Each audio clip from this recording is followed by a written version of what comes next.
नारदाय दया परैहि। ऐसी यह श्रीमद्भागवत है, जिसे शौनकादि मुनियों ने पुनः देवर्षि नारद। एक बार की बात सुना जाए, बात तो बहुत प्रकार की है, बहुत दिनों की है। एक बार की और एक बात सुना दो। देवर्षि नारद भ्रमण कर रहे थे, कहीं भी मन को शांति नहीं। क्यों? कलियुग के कोलाहल के कारण। देखा दुनिया में सत्यम नास्ति तपः नास्ति, न सत्य है, न तप है, न दया है, न दान है। सब सीना झपटी में लगे हुए हैं। कली बार ही बार अकाल पड़े, बार बार अकाल के कारण। जैसे आज देख लो यूक्रेन में युद्ध के कारण कैसे छीना झपटी, दो दो रोटी की छीना झपटी हो रही है, भयंकर। हाँ? रोटियों की छीना झपटी पड़ी है, युद्ध ने ऐसी दशा कर दी। तो ये भी बार बार आंखें दिखा रहा था रूस को, बार बार आंखें दिखा, एक बार नहीं, वो सब समाचार तो इंडिया में आता ही नहीं। बार बार आंखें दिखा रहा था, जैसे पाकिस्तान आए दिन भारत को आंखें दिखाता रहता है, बस ऐसे ही समझ लो। और कभी भी भारत का साथ यूक्रेन ने नहीं दिया। 1989 में ग्लास्तनोस्त और पेरेस्ट्रोइका के बाद इनका जो विभाजन हुआ, विभाजन के बाद जो इनका उदय हुआ, चेचेनिया तो 40 दिनों तक लड़ता रहा, छोड़ दिया गया, चलो कोई बात नहीं। लेकिन ये तब से खुनक अपना निकालता है आए दिन, लेकिन वो समाचार सब बाहर नहीं आता। तो दुनिया वाले ये समझते हैं कि यूक्रेन जो है भाई छोटा देश है, बड़ा शांति प्रिय का, शांति प्रिय नहीं, उपद्रवी है, महाउपद्रवी है। और भारतीय जनता को तो कभी भी यूक्रेन के पक्ष में नहीं जाना चाहिए। 89 से लेकर अब तक इसने भारत का विरोध ही किया है। ध्यान देना। श्री कृष्णचंद्र भगवान की जय। देवर्षि नारद दुनिया में चारों तरफ घूम रहे हैं, कहीं शांति नहीं मिली। और क्या क्या देख रहे हैं? सबसे ज्यादा तो एक देख रहे हैं, पहले तो सासों का राज्य था ना, एक जमाना था जब सासों का कहा घर में होता था। आजकल किसका कहा होता है? आप ही सब बताओ ना। बहुओं का कहा होता है कि सासों का? सासुओं का कहा कि बहुओं का? सच कहा ना, आप लोग इनसे पूछ रहे हो किनका राज्य, बहुओं के कि सासुओं का? सासू बहुओं का। देखो सास बता रहे हैं कि मेरी बहू जैसा कहती है, उठो तो उठो कान पकड़ के, और बैठो तो बैठो। हाँ? सासुओं का राज्य नहीं है। देवर्षि नारद इस बात को देख करके आज से लगभग 4,500 वर्ष पूर्व लगभग दुखी हो गए। तरुणी प्रभुता गे, घर घर में अभी अभी नई नवेली ब्याह करके आई हुई देवियों का राज्य, जो सासुओं के अनुभव से कोई मतलब नहीं रखती। देखो भाई, वृद्धों का अनुभव लेकर व्यक्ति को सृजन के कार्य में लगना चाहिए। वृद्धों का अनुभव बड़े काम का है। इसलिए मत समझना कि मैं वृद्धों का पक्ष ले रहा हूं। वृद्धों का पक्ष इसलिए नहीं, कभी वृद्धों के पास ठीक से दिल खोल करके बैठो, परिप्रश्नेन सेवया, उनकी अनुकूलता में सेवा करते हुए उनके निकट बैठो। अपने जीवन का सारा अनुभव उड़ेल करके तेरे हृदय में रख देंगे, जो समय पर तुझे काम आवेगा। लेकिन आज का तरुण और आज की तरुणी 2-4 अक्षर पढ़ क्या गए। पुराने अनुभवी वृद्धों का, माता पिता ज्येष्ठ श्रेष्ठ वृद्धों का अपमान आरंभ कर चुके हैं। घर घर में कला, घर घर में देखा जा रहा है। आज का वृद्ध पिता पितामह दुखी है, क्योंकि अनुभव का सम्मान नहीं है। उच्छृंखल और उच्छृंखलता आज घर घर में घर कर गया। ऐसी उच्छृंखलता कि पूछो मत। और शिक्षा भी क्या है, तो व्यापारिक शिक्षा दी जा रही है। आज पूरे विश्व में व्यापारिक शिक्षा का ही एकमात्र बोलबाला है, व्यापारिक, जिसके द्वारा आप नौकरी कर सके। अनुसंधान करने वाली शिक्षा तो दी ही नहीं जा रही है। और ऐसी शिक्षा केवल पेट तो भर सकती है, नौकर तो बना सकती है, आपको स्वामी नहीं बना सकती। ऐसी शिक्षा के द्वारा नौकर अवश्य बन सकते हैं। नौकर बनकर के चाहे आईएएस बनकर के मजिस्ट्रेट ही क्यों न बने, 2-4 जिलों का कमिश्नर ही क्यों न बनेगा, लेकिन स्वामित्व आपके भीतर नहीं पनपेगा। उसके बाद भी मुखापेक्षी होंगे, मुख देखेंगे कि हमसे ऊपर वाला जो बोस है वो क्या कह रहा है। इसलिए आजकल एक कहावत चल गई है कि Bose is always right, Bose is always right. अपने से जो ऊपर का है ऑलवेज राइट, भले वह ऑलवेज डिफॉल्टर हो, ऑलवेज रंग हो, सदा गलती करता हो, बस। लेकिन शिक्षा इसी दी गई, always right, Bose is always right. Defaulting करता, रोज एक्सीडेंट करता है। देवर्षि नारद दुखी हो गए, घूमते घूमते जमुना के तट पर आए। देखा एक तरुणी, एक युवती जिसका पुत्र वृद्ध, माता देखने से दिखाई पड़ रही है, युवती है, प्रौढ़ युवती है, अर्थात 16 से 25 के मध्य की दिखाई पड़ रही है। और बेटा लग रहा है कि अब मरे तब मरे, पूरे शतायु दिख रहे हैं, 100 वर्ष के जर्जर अस्थिपंजर। देवर्षि नारद को बड़ा आश्चर्य, अरे माँ तो दिख रही है 25-26 की, और बेटा पूरे 90-95 100 के दिख रहे हैं, तो बड़ा आश्चर्य है। दुनिया में ऐसा कोई आश्चर्य कहीं नहीं देखा गया। अब तो सिर धुन धुन करके देवर्षि नारद बेचैन हो गए। ये हुआ तो कैसे हुआ, माँ 25 की दिख रही है और बेटा ये 75 से ऊपर का दिख रहा है, ऊर्ध्व श्वास ले रहा है, अस्थिपंजर हो गया है, अब मरे कि तब मरे, चलो चलो चलो, चलना चाहिए निकट। वैसे मैं इन तरुणियों के निकट यूं ही जाता नहीं, जब तक उसके माता पिता न बुलावे तब तक मैं नहीं जाता। लेकिन इतने ही आश्चर्य में भर गए देवर्षि नारद कि बिना बुलाए ही उस ओर चल पड़े। तब तक देखा इस तरुणी ने तो इनकी भी मन की शंका दूर कर दी। देखते ही जरा उचक करके देखा ये कौन आ रहा है, बीणा छेड़ते हुए, हरिनाम का गुंजार करते हुए। ये कोई और नहीं, ये तो ब्रह्मपुत्र देवताओं के ऋषि देवर्षि है। दूर से देखते ही भो भो साधो, ओ महात्मन जरा इधर तो आइए, जोर से पुकारा। देवर्षि नारद के हृदय में बड़ी प्रसन्नता हुई कि मैं तो बिन बुलाए ही जा रहा था, आश्चर्य में पड़ करके, चलो इसने बुला लिया तब तो डग भर करके, डगमार करके जा रहे, डगमार जैसा है?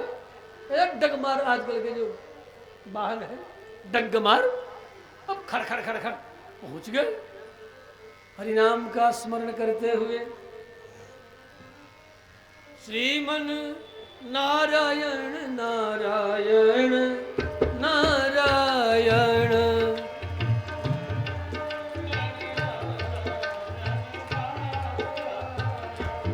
श्रीमन नारायण नारायण नारायण,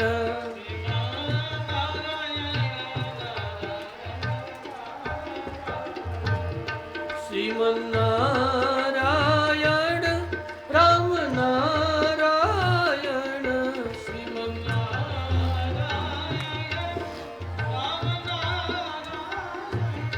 कृष्ण नारायण संत नारायण,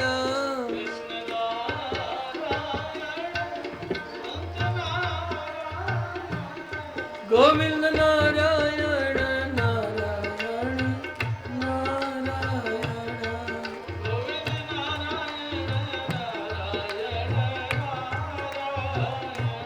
कृष्ण नारायण नारायण।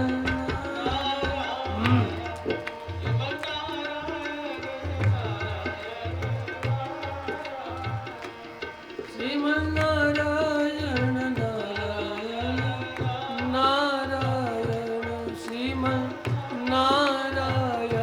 श्रीमन्नारायण।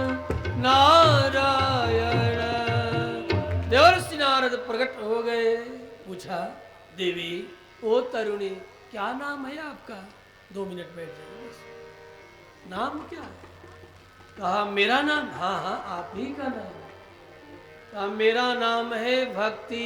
अच्छा, आप तो युवती दिख रही हो, आपके पति का नाम? का पति का नाम श्रीनिवास है। अच्छा, पति का नाम भी ले लेती हो? कहा मेरे पति का मुख्य जो नाम है वो कभी नहीं लेती, ये तो उनका अनवर्थ नाम है। श्री जिनके चरणों में दिन रात लौटती पोटती है, इसलिए उनका नाम है श्रीनिवास। श्री निशेषेण वसति यत्र, श्री लक्ष्मी ही, लक्ष्मी जिनके चरणों में दिन रात रहती है, मैं उनका नाम थोड़े ले रही हूं, मैं तो विशेषण बता रही हूं। ये उनका विशेषण है श्रीनिवास। अच्छा, आप श्रीनिवास की पत्नी होगा? हाँ। और आपके पिता का नाम? आप पिता? हाँ हाँ, आपके पिता का नाम। और ये दोनों कौन है? ये दोनों मेरे बेटा है। बेटा? पति तो दिख नहीं रहे। पति हमारे सर्वत्र है, हम में तुम में खड्ग खम्भ में कान है। पति जब आपके सर्वत्र है तो बेटों की ऐसी दुर्दशा के? लगता है जैसे कि अनाथ हूं, जर्जर 100 वर्ष के वृद्ध। कहा हे बाबा, ओ महात्मन, आप न समझोगे? कहा समझाओ तो। यही तो मुझे आश्चर्य है कि तू है युवती और तेरा बेटा ये पूरे जर्जर वृद्ध। बात क्या है? और कहती हो श्रीनिवास की मैं हूं। बेटी किसकी हो? है तेरा डांट के पूछा देवर्षि ने। बेटी बोल, किसकी बेटी बताओ?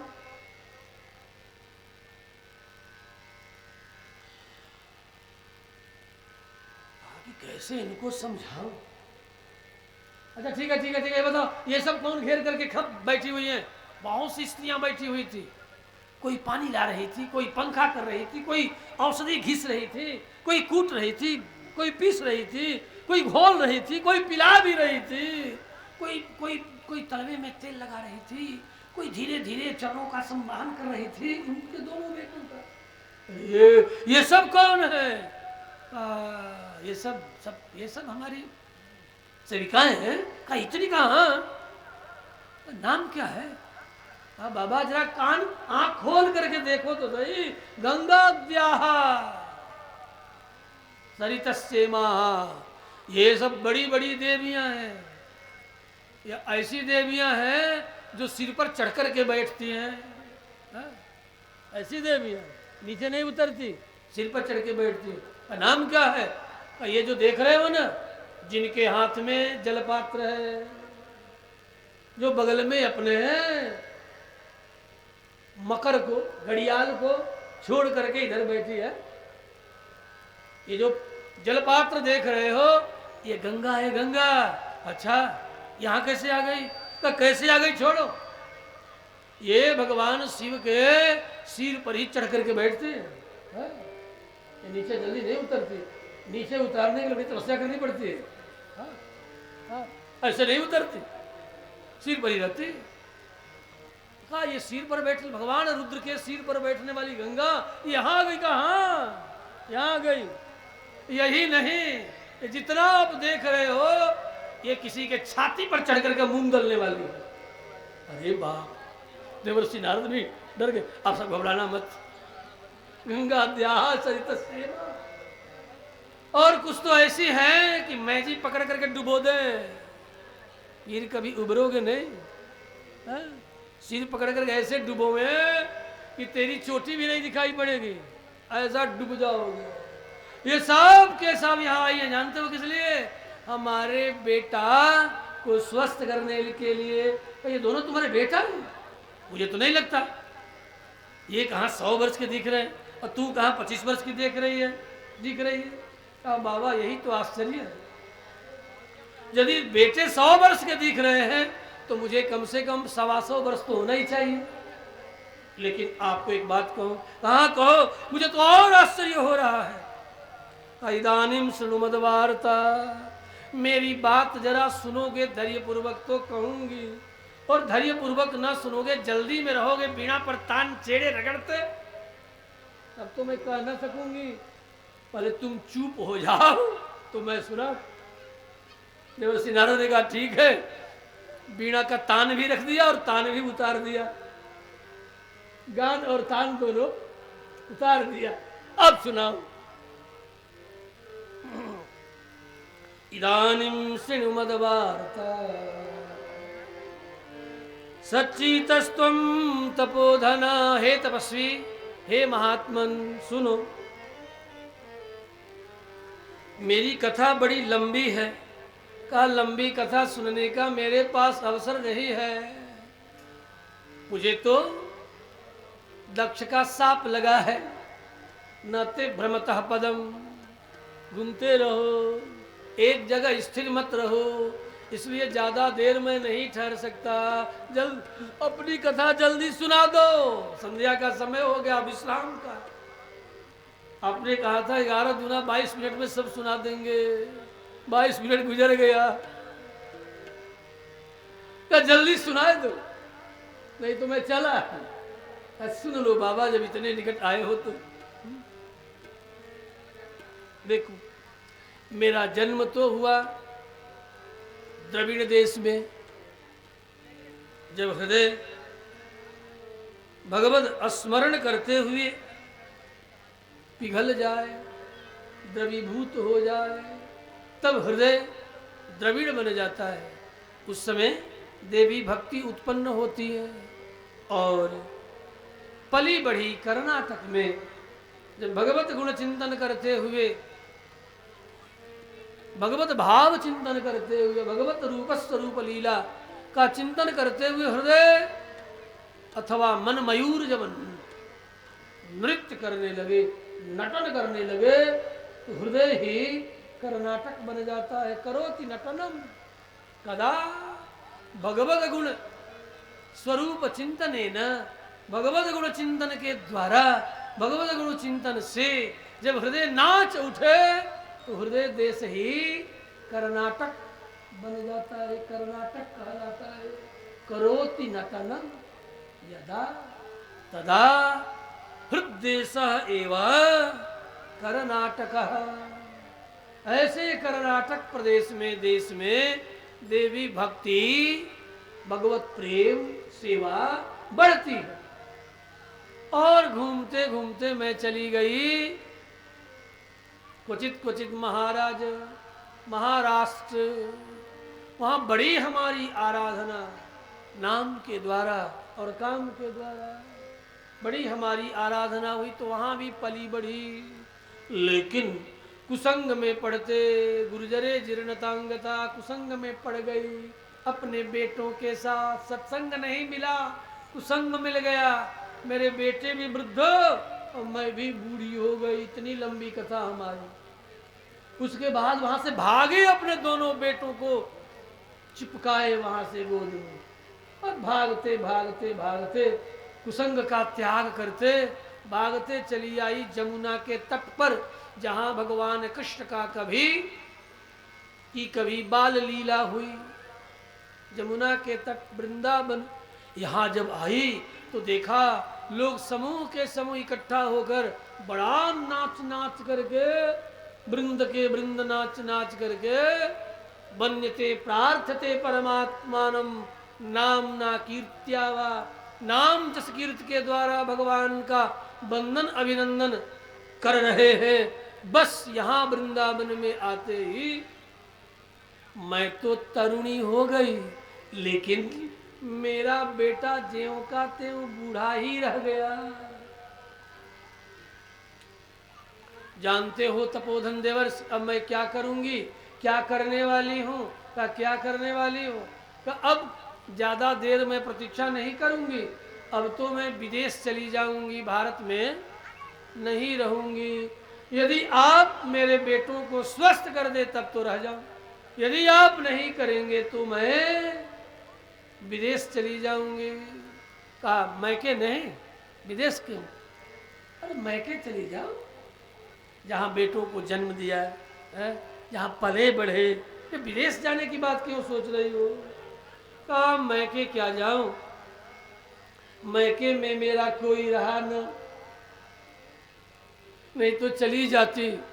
कब बहुत सी तो मर मर के भी जाएं, लेकिन मैके जाने की सोचती है, नहीं सोचती क्या? बता, मैं मर के मैं मैके चली जाऊंगी, तुम देखते रहियो। नहीं, झूठ बोले कौआ काटे। आपको आता है क्या? गाइए, आनंद लीजिए।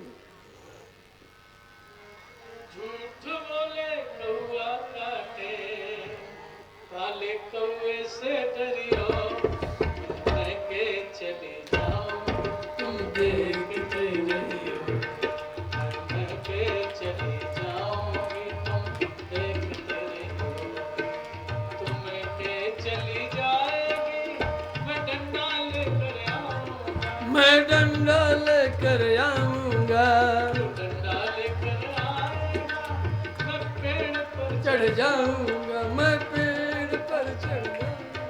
तू पेड़ पर चढ़ जाएगी, मैं आरी से कटवाऊंगा, मैं आरी से कटवाऊंगा।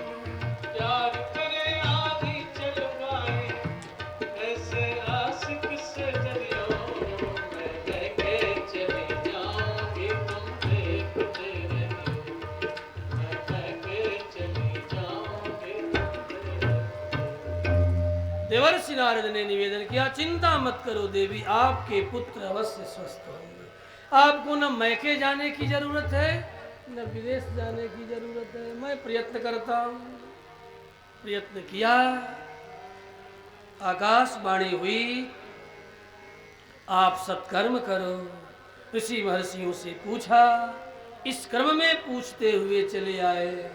विशाला क्षेत्र, सनक सनंदन सनातन कुमार मिलते हैं, कुमारों से प्रश्न करते हैं। चारों ज्येष्ठ भाइयों ने कहा, चलो गंगा द्वार मुपे आय, गंगा द्वार चलते हैं। न हरिद्वार न हरद्वार, हरिद्वार कहो तो शिव भक्त प्रसन्न, विष्णु भक्त नारायण, इसलिए बादरायण वेदव्यास ने कहा गंगा द्वार मुपे आय, चलो गंगा द्वार चलते हैं। कहा वहाँ क्यों चलते हैं? कहा गंगा द्वार चल करके और वहीं पर मैं तुम्हें ऐसा आख्यान सुनाऊं कि भक्ति के साथ ज्ञान वैराग्य उसके दोनों पुत्र भी जर्जर से स्वस्थ हो जाएं। वृद्ध से जैसे तू जुआ हो गई, उसी तरह तेरे पुत्र भी पुनः जुआ हो जाएं। यदि ऐसा, अब क्या था, अब दोनों पुत्रों को वहां से उठाती है, चल पड़ती है।